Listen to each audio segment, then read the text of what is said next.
What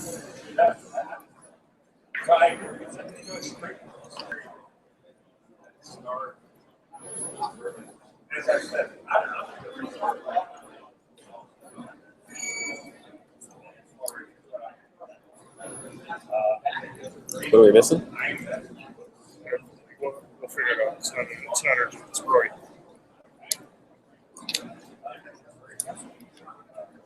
Are you on live? Yeah.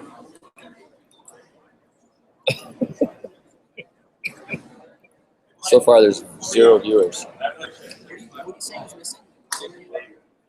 Second Rory voice. Here's the latest Ask Weeksy question. Is that the first one you read? Yeah. Is there any way we can listen to? I'll be right back. You see that?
I apologize. No. Thank you. Attention, folks. The media information session regarding locations of interview sites, how the flash area will function, and other good information that we will provide as sources to you when we are open.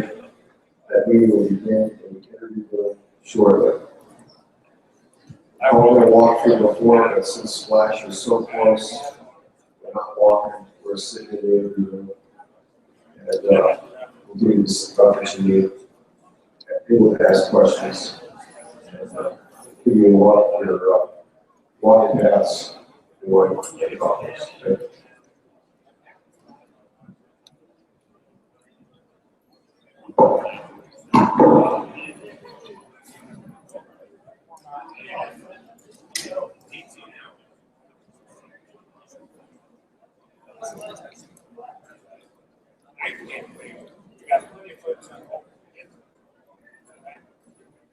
It is 4 o'clock. It is 1 o'clock here at the US Open. Everything's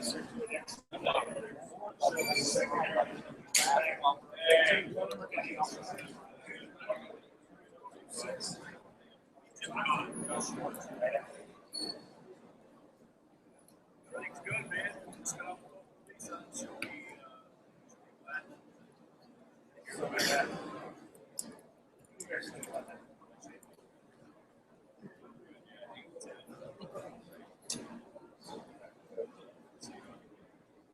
not as good as the one you have your health and natural.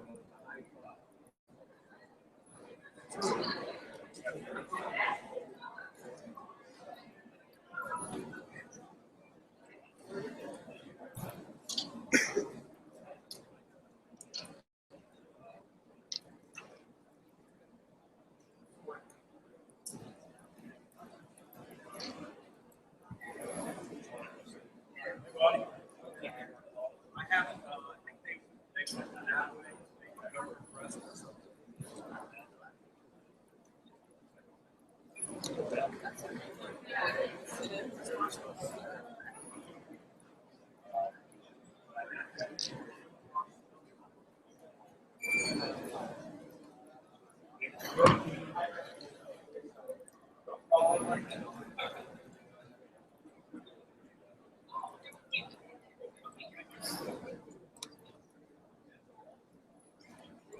Oh, yeah.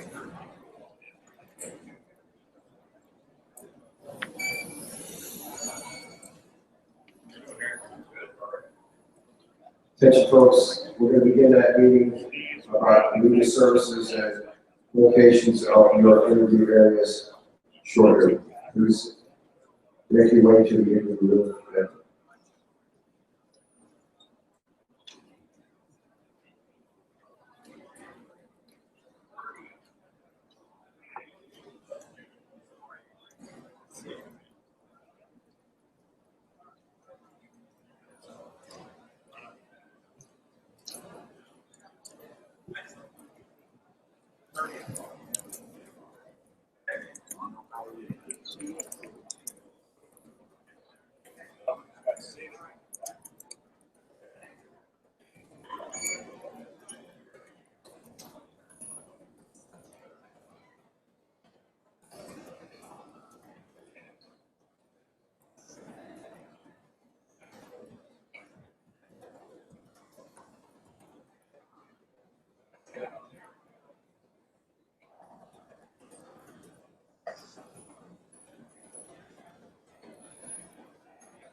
All right.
I'm not really sure what happens.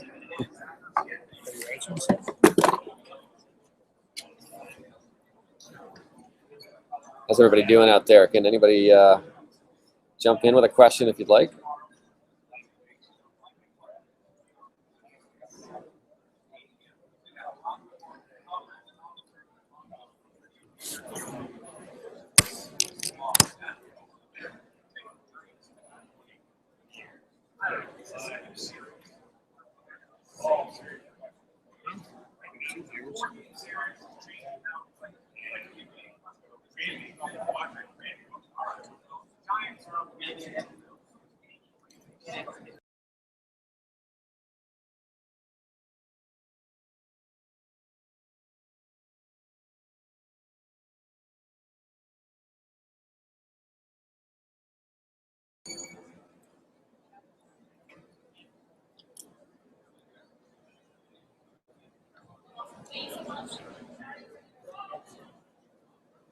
Still waiting.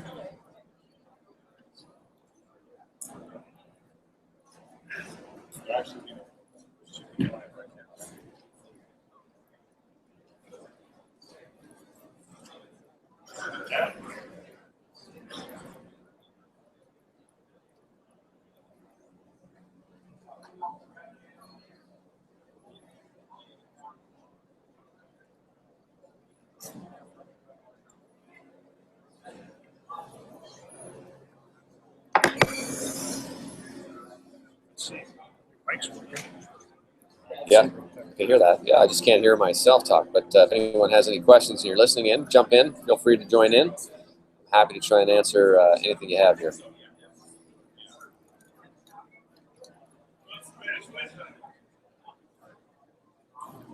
We're actually broadcasting from the media center here at the U.S. Open, and it's a busy place. It's about the size of a Costco, and there's print media and radio, electronic media, and everything in between from all over the world here.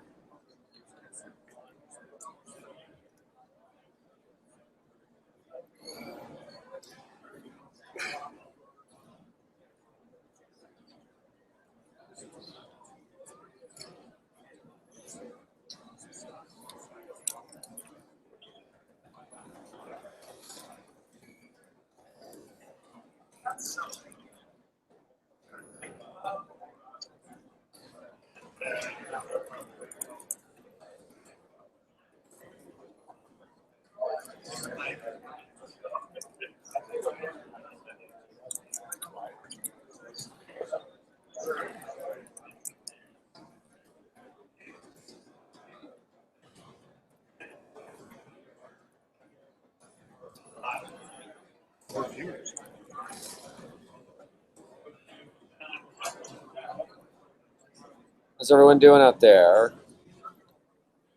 Hoping you guys can hear me.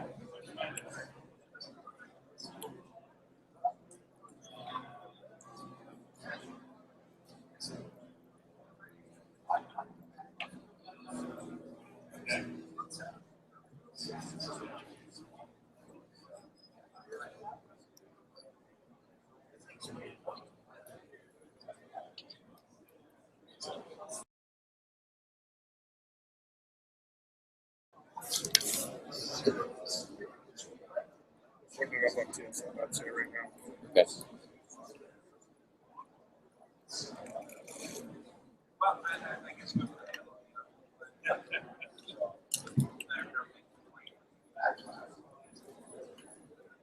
Maybe it's because nobody's talking.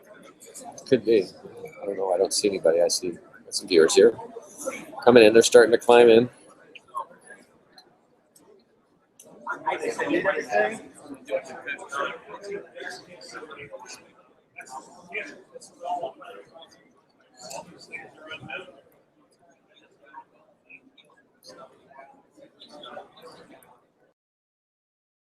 Is there people type stuff to you up there in the chats? Can.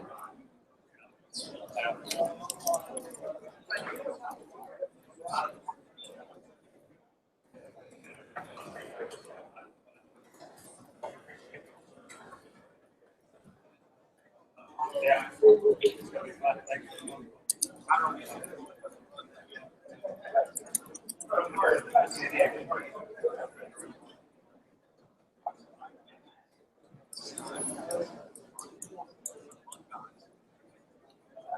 That's cameraman Dean Willers behind me right there. He's the guy who shoots all the pretty pictures and makes it look good. What are you talking about?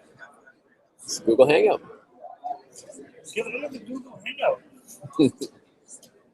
What's he doing? It's Google Hangout.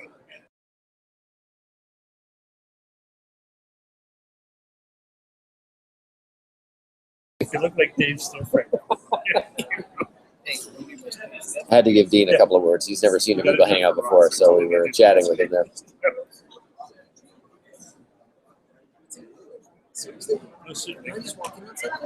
yeah, people go on and they can ask them questions. Who's asking the question? I don't know, people from around That's Jason Sobel right there, hanging around in the background.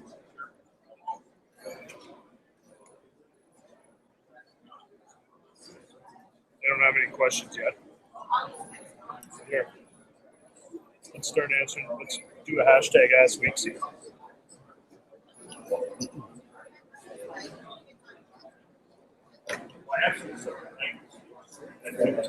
Yeah, we don't know.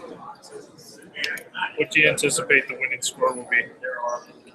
The winning score, the winning score is almost always just around par here at the U.S. Open, with exceptions, of course, like last year, Martin Keimer winning at 10 under, and a few years ago with Rory McIlroy on a wet golf course. But I think this week, what we're really looking at is really going to be something that has the potential to be fairly high if the wind is up at all. It's not expected to be. It's expected to be fairly calm. But I would really have a hard time seeing a winning score here that's even remotely under par. Maybe I think if you ask the guys right now if they would take even par and sit in the clubhouse and wait, I think they would take it.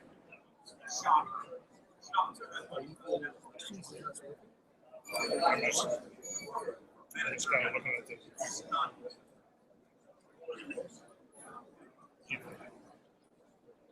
Do you think a long shot? Do you think a long shot can win this week because of the way Chambers play? The player will be a top 20 guy. Say the question. Yeah. So the next question I got was, do I think a long shot can win here, or will it be one of the top 20 or so players? And I don't think so. I actually can see how you might think that a long shot could win here because the course is so wide open. The greens are so funky that there's going to be a lot of lucky bounces and unlucky bounces. I'm just thinking that you just have to execute so well here to score well that I think it's going to be one of those good players, one of those Rorys or Phils or someone like that, who's going to be at the top of the leaderboard. I'd be very surprised if there's an unexpected winner here by the end of the week.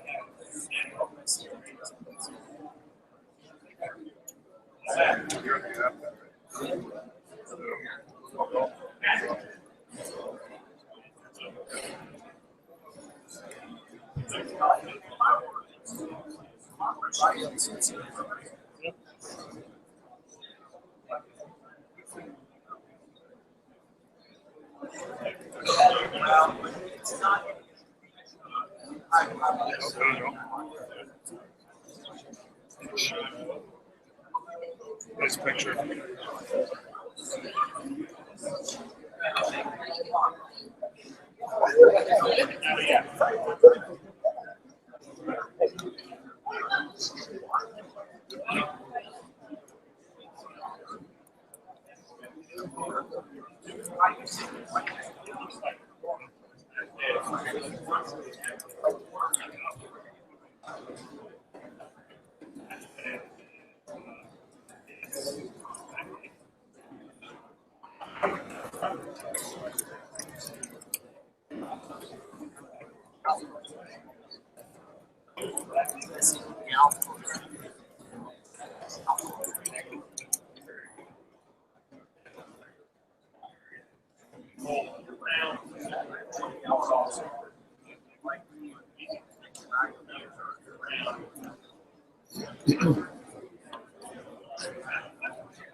Other questions?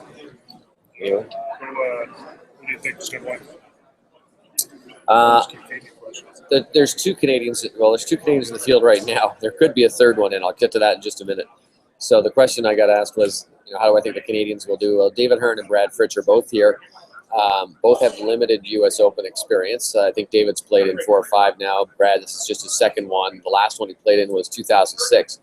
Both players are much better than the last time they played in the U.S. Open. I think David Hearn has really had the most consistent year of any Canadian golfer out there right now. He's been playing pretty decent golf, not really any high scores. And he sort of says this week that he feels like he should be getting better finishes from what he's doing. He feels like he's on the edge of playing some really good golf. He has had some good finishes this year overall, and I like the way he's playing. He's a very consistent, a very basic kind of player. So I think this kind of a format really kind of helps him, this kind of a mind test, as it were. He's not the guy who shoots 62, 63 on the PGA Tour, but he's a guy who shoots 468s. And so I think he likes the tough conditions, the big challenge. So we'll see if he can play well. Brad, I think I like Brad's attitude about everything in golf. He's coming in here saying he likes the golf course. We had a chat with him just a little bit before we came on with you folks here, and it was really, I think, positive attitude. He's hitting the ball okay, he says, and I think for him it's going to be a question of whether the putter heats up. Now, the potential third Canadian is Mackenzie Hughes, who is the third alternate on site. He's actually the 5th alternate, but he's the 3rd alternate amongst the players who are here. And you might say, well, why did he come? But at every event, there always is 1 or 2 players who seem to pull out, guys pull a hammy or something at the last minute. And so he decided he would try and wait it out. He had a rough go in the qualifier. He was actually all set to advance here to play in the tournament. On his last hole, all he needed was a par. He would be in the field. Fortunately, he hit a shot a little bit to the right. The wind blew it into some long grass, and they lost the ball. He ended up making a double bogey, and he missed the qualifying by 1. So just a real heartbreaker, but he is the 3rd alternate, and he's here. He can practice on the green. He can eat the player dining. He can do everything a player can except play the golf course. So he'll be a guy who'll be hanging around by close to the first tee tomorrow, waiting for hopefully the chance to play in the U.S. Open. He did play in one a couple of years ago at Marion and played pretty decently, but he's a much improved player right now, even though he slipped back last year after the web.com. He's gone back to Mackenzie Tour, PGA Tour Canada, and if he doesn't get in here, he'll be jetting up to Fort McMurray to prepare for the stop up there. It'll be a drastic change, I can tell you, from here up to Fort McMurray, but Fort McMurray has some good golf, has 2 good golf courses there, and I think he'll enjoy that tour stop. It's one of the most popular ones amongst the players on the Canadian Tour. Who do you think is going to win the tournament? The next question was, who do I think is going to win the tournament? That's a pretty good question. I guess my pick would be Rory McIlroy. I just think He's played so well lately. I don't think there's anything to worry about with 2 missed cuts in Europe. I think he was just running ragged a little bit, and perhaps we should be looking to the tournaments he played before that. He's really had a sensational year on the PGA Tour, but with a couple of wins, obviously. But I just think this kind of golf course suits him. It's long. You need to be long. He's pretty accurate with the irons, so we know that. And if he putts halfway decently here on these massive greens, I don't think anybody's going to putt great on these greens. They're just too big and too rolling, too undulating. But I think if he putts decent, he'll probably have a good finish, and I would predict him to be the winner.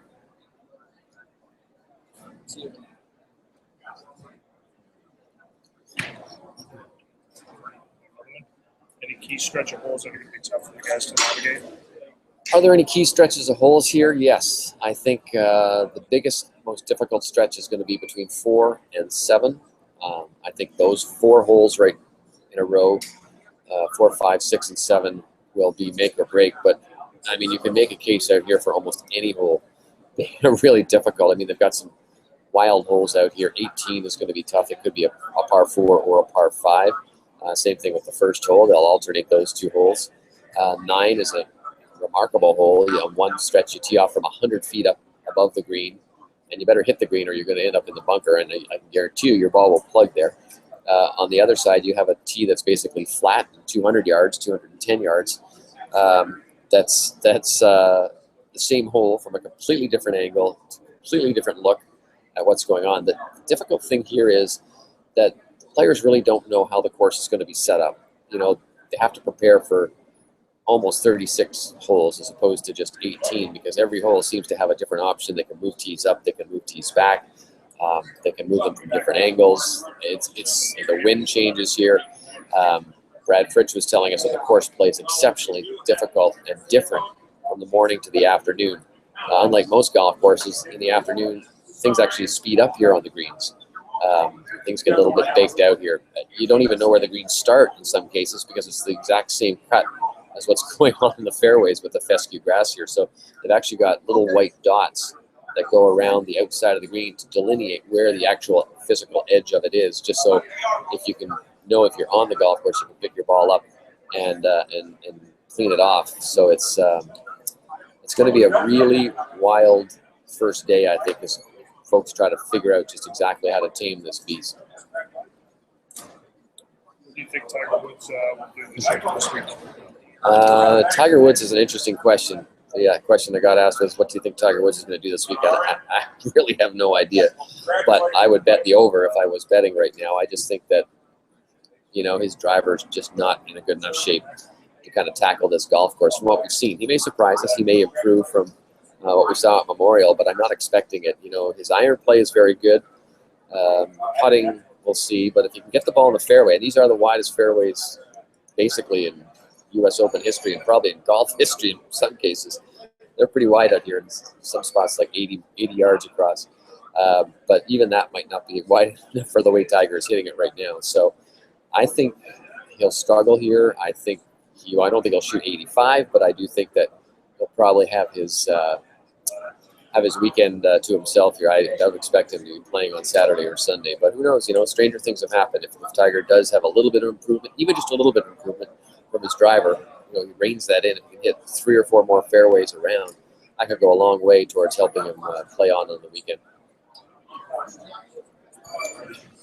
For the last 5 year U.S. Open winners have been European. What has led to this trend? Anything that you pinpoint?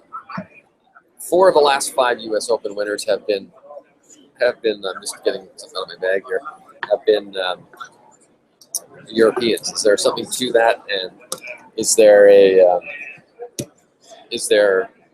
anything to it? I suppose right now it's just we're going through a cycle where the European golfers are playing well. Now this is a golf course that is very much looks and feels like a link-style golf course. The only difference here really is the elevation. I mean, as I mentioned before, when you're teeing off from 100 feet above a hole, that's not what you find at links golf courses. It's just the elevation changes here are just much more dramatic. The 9th hole, the 14th hole, they're all from way up above.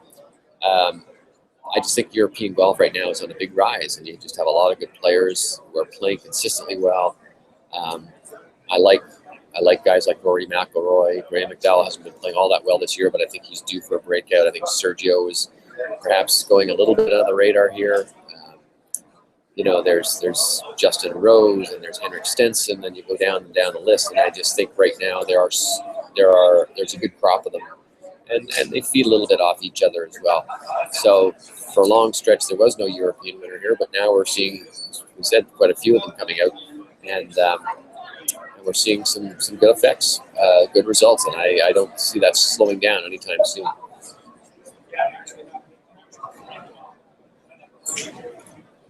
Can you name a few dark horses that you're looking at that might have a good week this week? A couple of dark horses for you this week. Okay, so I think long hitters are going to do well here. I think they can take it over bunkers. They can cut off a lot of yardage here, especially if they're long hitters who can hit the ball high. So, I mean, that's Rory McIlroy's game, obviously. But I think J.B. Holmes is a guy you could watch here. He hits the ball a mile, and he's got it up in the air fairly well, but he's a big hitter. He's had some success this year as well. I think Gary Woodland is another guy you might want to consider as a dark horse. He hits the ball a long, long way as well, and has not had the greatest of years so far, but I think he's played well enough that I would put him in there as a dark horse for sure. If he gets on the roll, he can make it happen. So I think that those two players, to me, stand out if you're picking your pools today that you might want to have a look at. Another guy is another European who's been on the radar for a while but played exceptionally well is Paul Casey, and he's not known as being exceptionally long, but he's not short. But I think he has a good all-around game for a golf course like this and a great attitude to play in a major championship such as this. Let's see if I'm going down the list here, see if I can find a couple others for you that might fit the bill.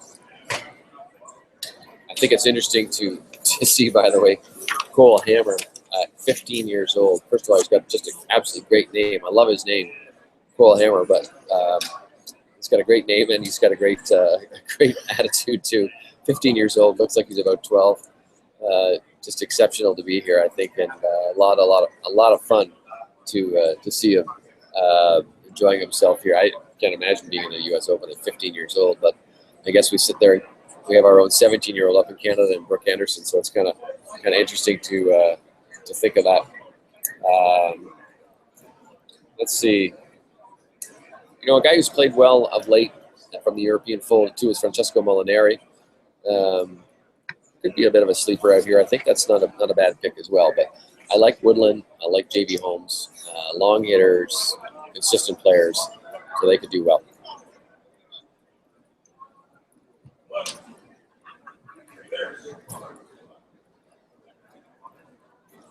Will Martin Keimer repeat? Will Martin Keimer repeat? Will Martin Keimer repeat? Boy, if there's been a U.S. Open champion of late who's flown under the radar, it might be Martin Keimer. He hasn't really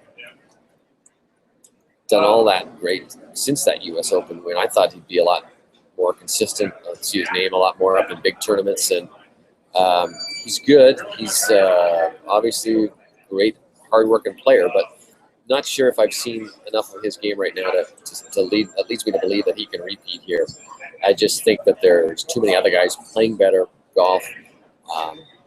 Keimer is a tactician here, and I'm not sure if this golf course sets up for that kind of a game.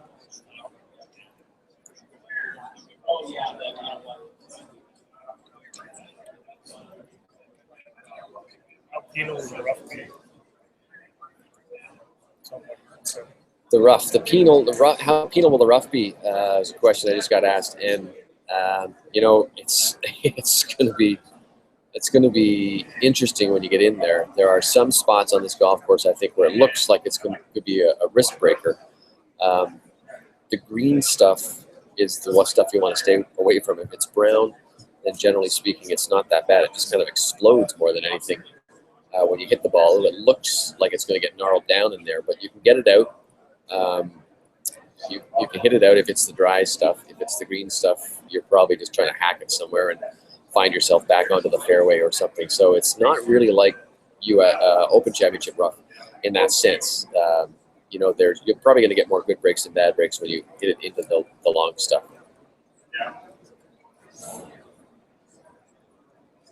Questions? What do you expect from Phil Mickelson? What do we expect from Phil Mickelson? That's a big question here. Phil just turned 45 this week, and the oldest U.S. Open winner in history, of course, is 45, or was 45. That was Hale Irwin back in 1990. So Phil doesn't really think he's running out of time, running out of whole age or time, whatever. But he's really, I don't know. You know, you really have to think that he's probably got two or three more shots at this, even as good as player that Phil is, and as much as he's worked on his fitness in the last few years to try and give him at least a little bit more length to his career. But it's, you know, I would think this will be a really good year for him. I think the course sets up well for him.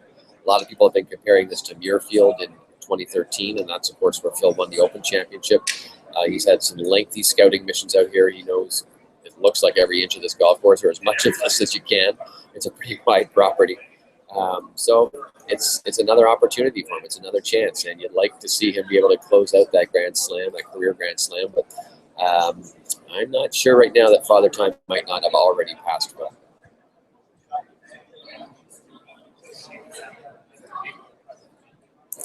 Can a shorter player win on this course? Can a shorter player win on this golf course? It's the question we got asked, and it's yeah, I think so. But you have to putt really well here. That would be the only way you can take advantage of it. It's a long golf course, and you gain so much when you cut the corners and fly bunkers and get into strategic spots. But you know, if you can navigate the greens, you can make up for it, I think. So there is that opportunity. There is that possibility. We'll see if it plays out that way. But I just think there's just too much advantage for a longer hitter here to do it. But shorter hitters, I mean, Jim Furyk and Skylick can probably do something. You just have to be spot on with the rest of your game and make sure you hit not only hit it in the fairway, but hit it in the right spots at the fairways.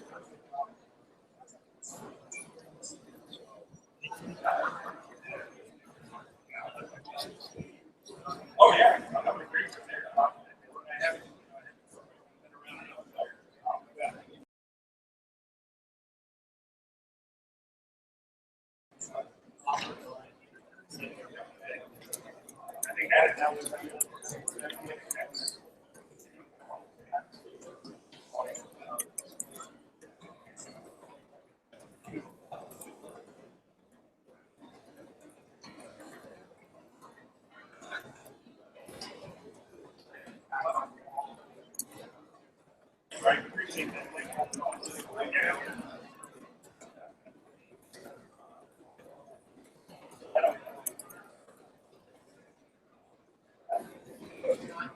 Someone on the side here, the Q&A function.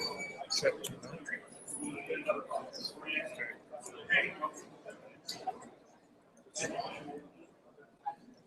Say we're going to stop down and start back up. It's apparently that Q&A. Okay, we're going to take a quick break here, and we'll come back in about 2 minutes after we reboot this thing. It's apparently having a few issues here, so we'll get right back to it.